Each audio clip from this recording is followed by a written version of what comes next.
The city lights burned bright, but the night felt heavy. Neon signs flickered in red and blue, mixing with the glow of street lamps as people pushed past each other on the crowded sidewalks. Officer Kellen stood tall in his dark uniform, his jaw tight, eyes sharp. He had been a cop for 10 years, and the weight of the badge made him feel untouchable. Power clung to him like armor, and with it came a dangerous arrogance. That night, the streets were loud, music spilling from bars, voices raised in arguments, the city alive in chaos. But it wasn't the sound that triggered him. It was the man in the red jacket. Standing calm among the crowd, the man's eyes carried something that made Kellen uneasy. He wasn't shouting, wasn't fighting, just watching. Yet Kellen felt judged, as if those dark eyes could see through his uniform, stripping away the shield of authority. "Move along," Kellen barked, stepping closer. The man didn't flinch. He simply stayed still, silent, his presence commanding without words. That silence was fuel to Kellen's fire.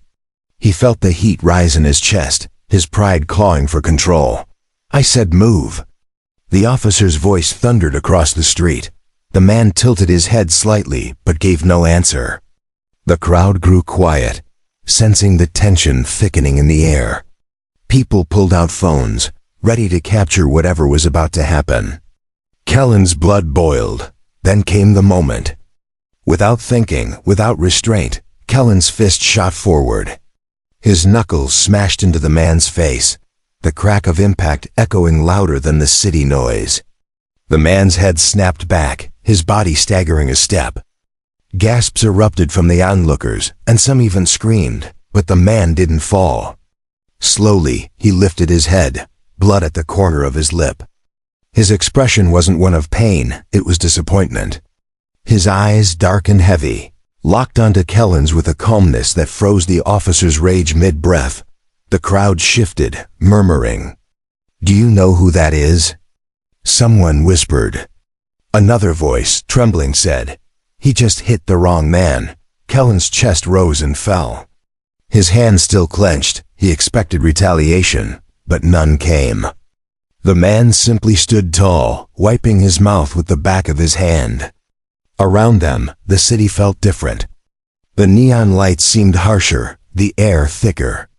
The crowd's energy had shifted from shock to fear.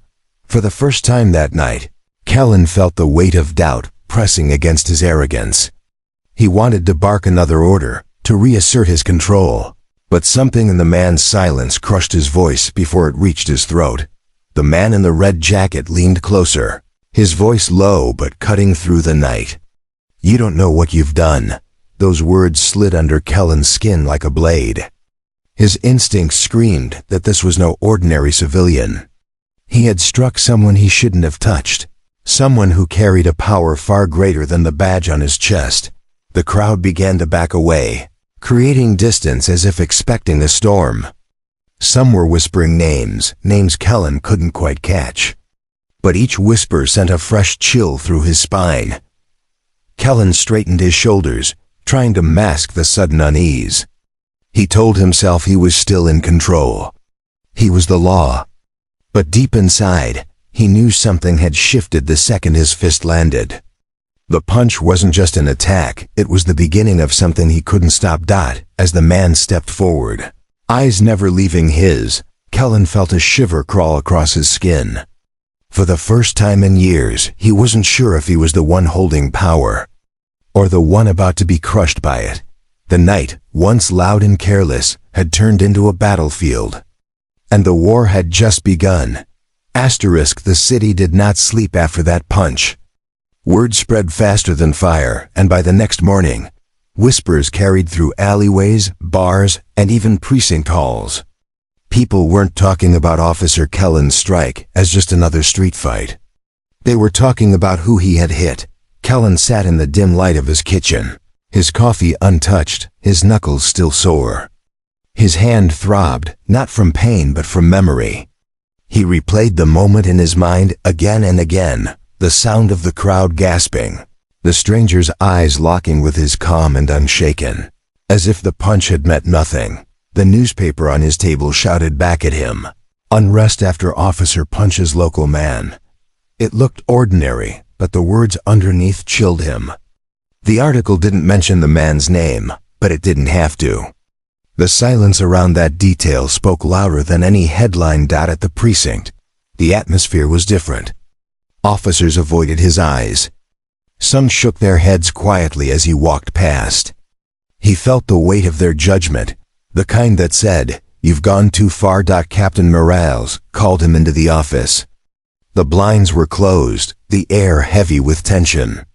Morales leaned forward on his desk, voice low. "Do you know who you hit last night?" Kellen shook his head. "Just some punk in a red jacket, standing where he shouldn't." The captain's fist slammed the desk. "Don't play dumb, Kellen.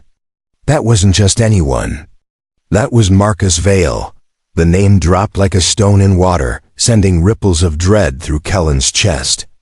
He had heard the name before, not in the system, not in official records, but in hushed conversations. Marcus Vale, a man whose influence stretched far beyond the streets. Businesses, politicians, entire neighborhoods bent under his shadow.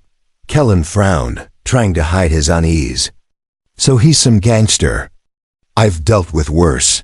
Morale's voice sharpened. "Gangsters fear him. Cops avoid him. Even judges bow their heads when his name is mentioned. You didn't punch a thug, Kellen.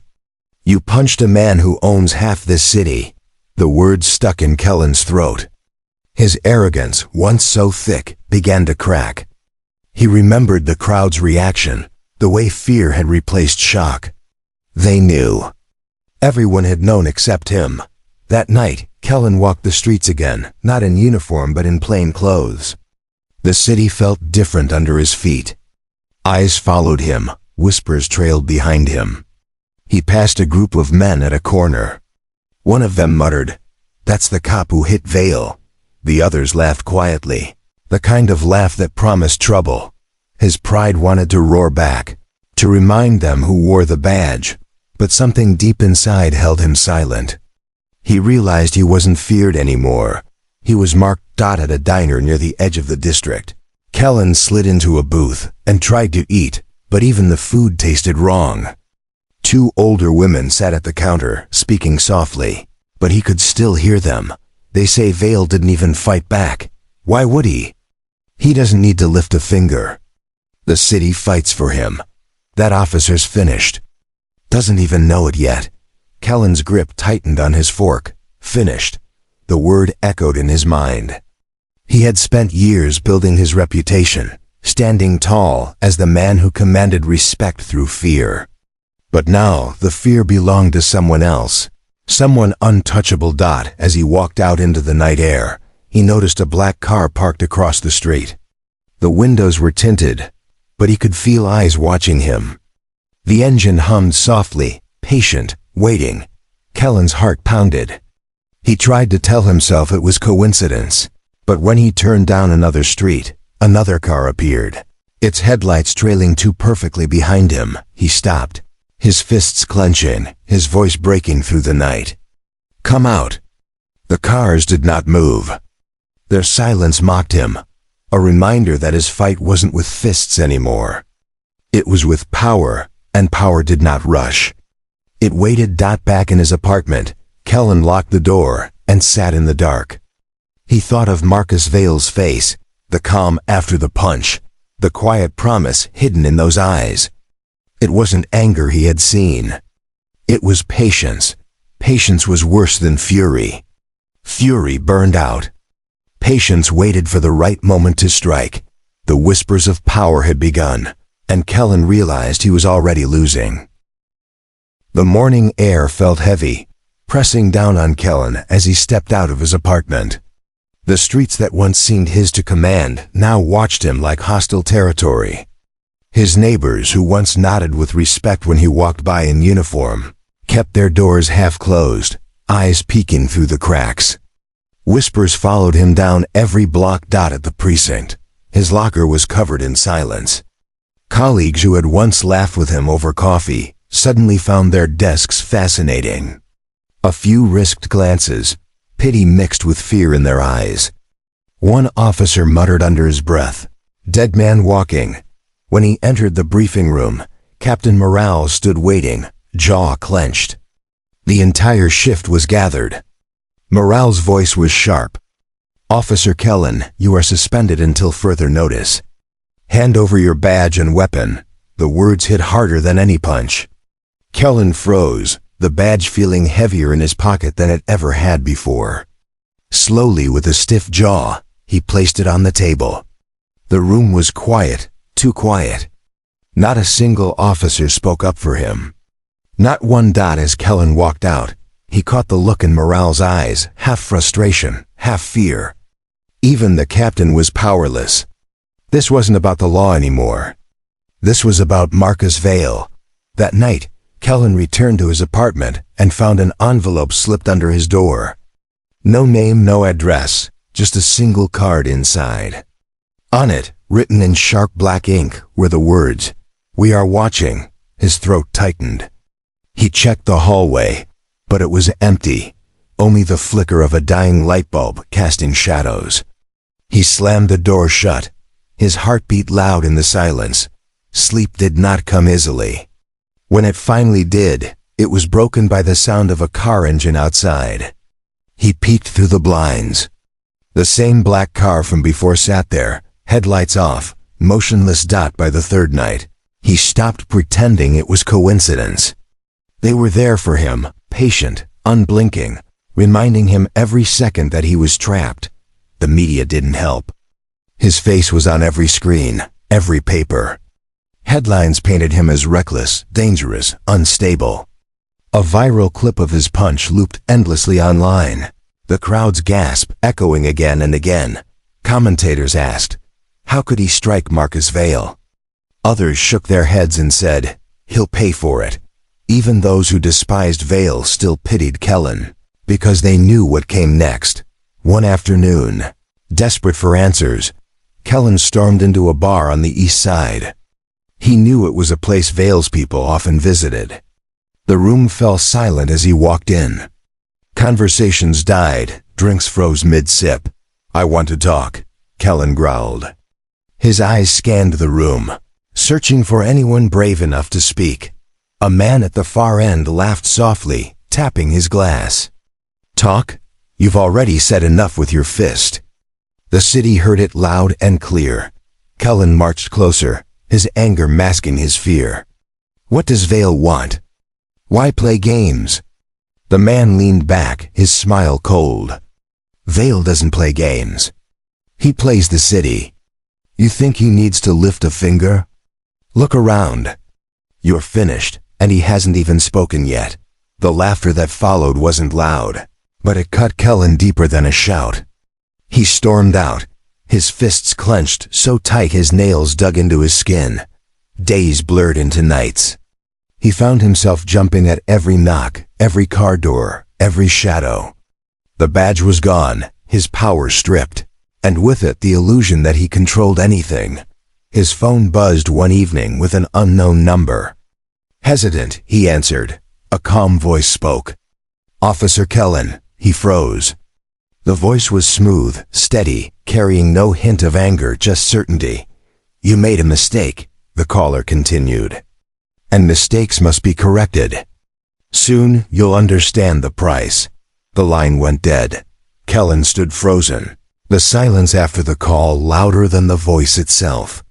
His stomach twisted. His fists trembled. He had always believed consequences came from his side, from the badge and the gun. But now he was the one marked, hunted, and the backlash had only just begun. Kellen had always believed power was simple. A badge, a gun, and a loud voice could bend the streets to his will. But now, stripped of his badge, he felt like a man standing in quicksand, every move sinking him deeper. For days, he stayed inside his apartment, curtains drawn, lights low. The black cars still appeared outside, silent watchers in the dark. Sometimes it was one car, sometimes two. They never honked, never moved fast. Just waited. On the fifth night, a knock rattled his door. His chest tightened. Slowly, he opened it to find no one. Only another envelope sat on the floor. Inside was a single photo, him sleeping in his bed, taken from inside his apartment. He staggered back, sweat dripping down his neck. They had been here, in his space, watching him closer than he ever realized. His fortress was gone. Even his home was a cage. The next day, he stormed to Morale's office at the precinct, demanding answers. Morales looked older, more tired than ever. "Why aren't we doing anything? Why is Vale untouchable?" Kellen asked, his voice cracking. Morales sighed, eyes heavy. "Because Vale isn't just a man, Kellen. He's a pillar. The city stands because he allows it. Politicians, judges, business leaders, they all eat from his hand. You think your badge meant something?" It meant nothing against him. Kellen clenched his fists. "So everyone just bows? That's it?" Morales leaned closer, lowering his voice. "There's more you don't understand. Vale isn't like the rest. He doesn't just buy loyalty. He commands it in ways that don't make sense. People follow him even when it hurts them. It's like he carries something beyond fear. Like the city itself bends to him." Kellen shook his head. "That's superstition, but inside." He remembered those eyes on the night of the punch. Calm, certain, as if Vale knew the future. Morales' final words followed him out the door. "You didn't just hit a man. You hit a legend."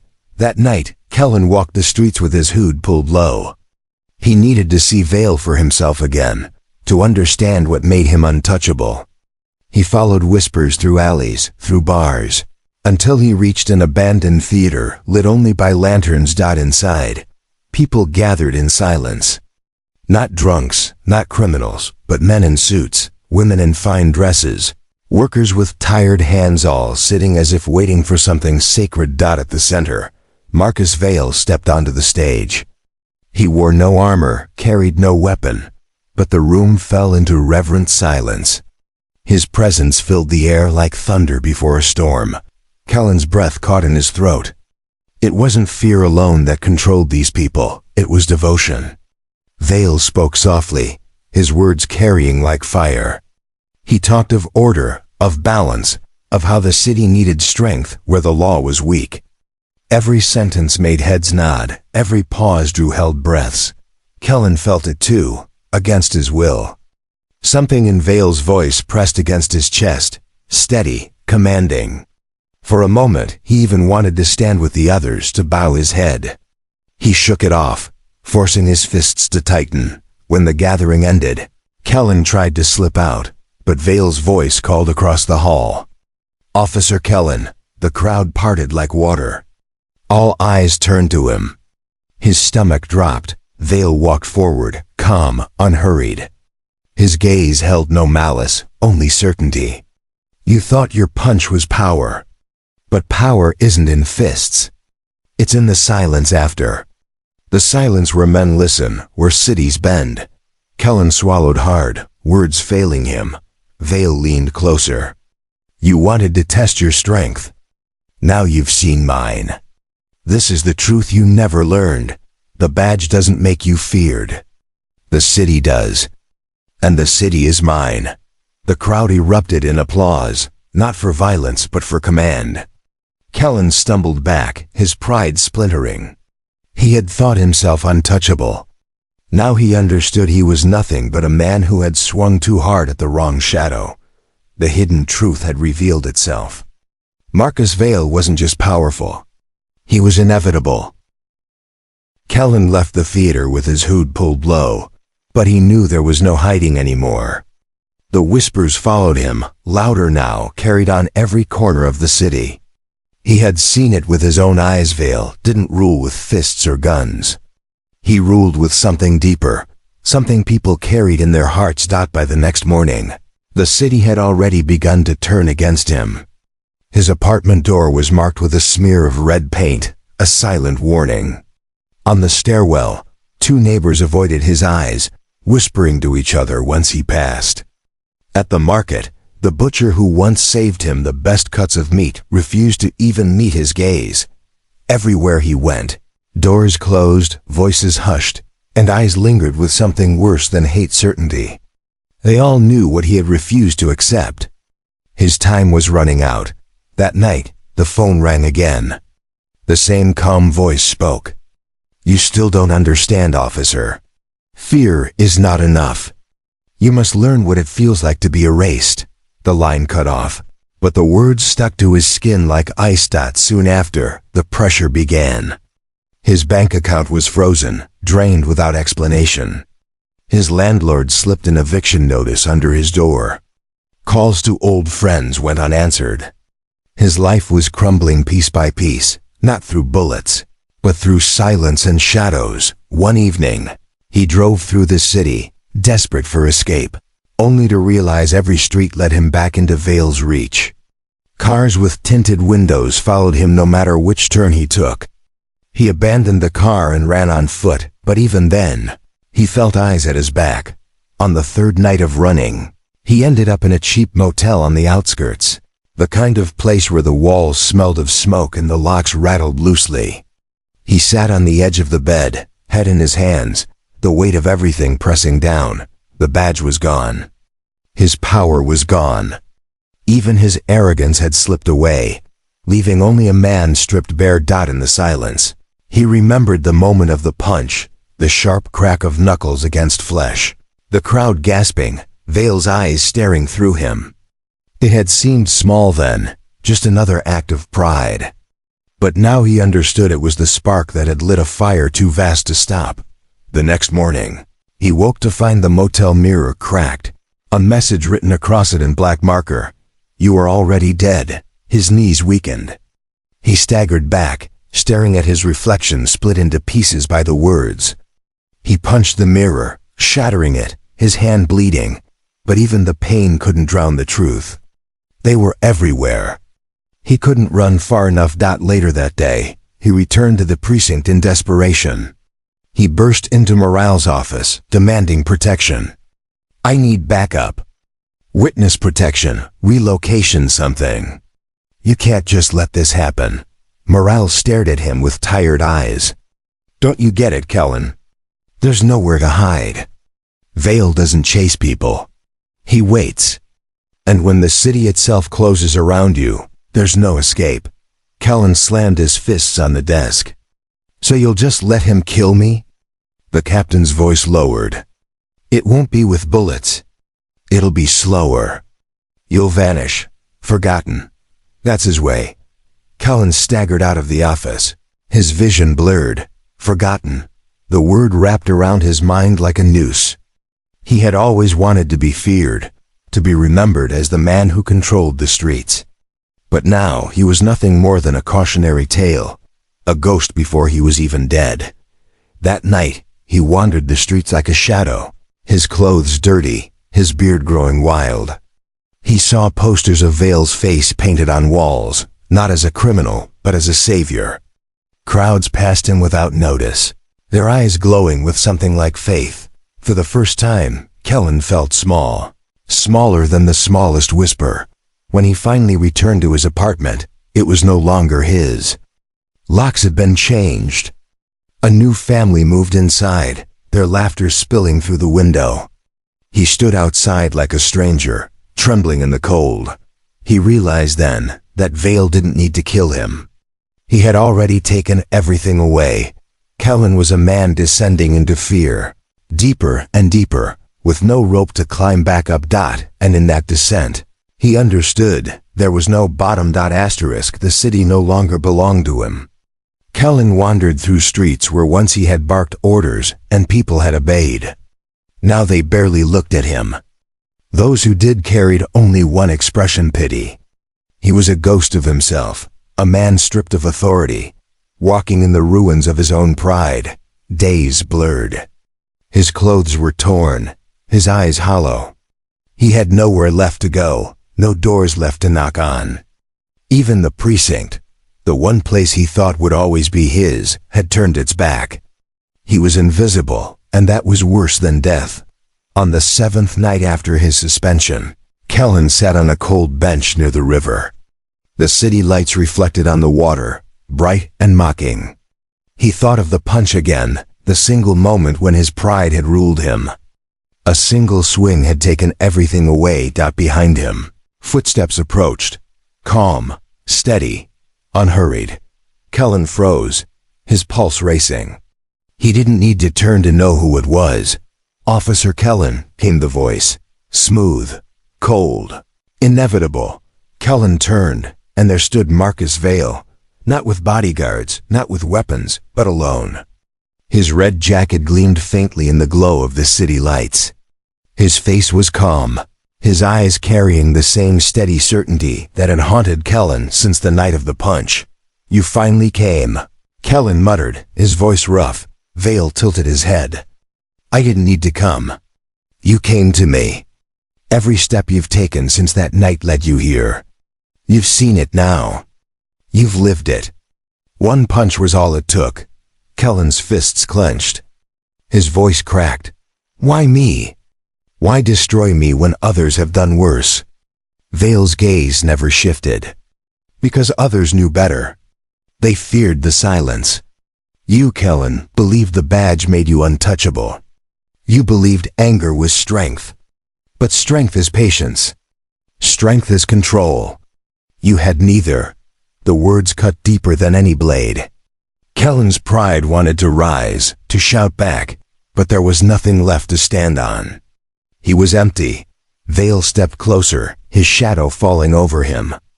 "You wanted to be remembered as a man of power. But tell me, Kellen, who remembers the man who tried to strike the storm?" Kellen's chest heaved. He wanted to fight, to reclaim something, anything. But his hands trembled, and no words came. He was no longer the officer who had swaggered through these streets. He was a man undone by his own arrogance. Vale leaned close, his voice dropping to a whisper. "You are finished. Not because I killed you, but because I erased you. Look around. You have no home, no allies, no voice. The city has already forgotten you. That is my justice." Kellen's knees buckled. He fell onto the bench, his face buried in his hands. He had thought death would be his punishment. But this slow erasure was worse. Vale straightened, his eyes never leaving him. "Remember this, officer. Power is not in fists. It's in the silence after. You gave me that silence the night you struck me." And with that, Vale turned and walked away. No guards, no threats. He didn't need them. His presence was enough. Kellen sat frozen, watching the figure fade into the night. His mind screamed to rise, to chase, to fight, but his body refused. His spirit had already surrendered. The river wind bit at his skin, carrying the sounds of the city that no longer belonged to him. For the first time in his life, Kellen understood what it meant to be powerless. One punch. Too far. And in the silence that followed, Officer Kellen ceased to exist.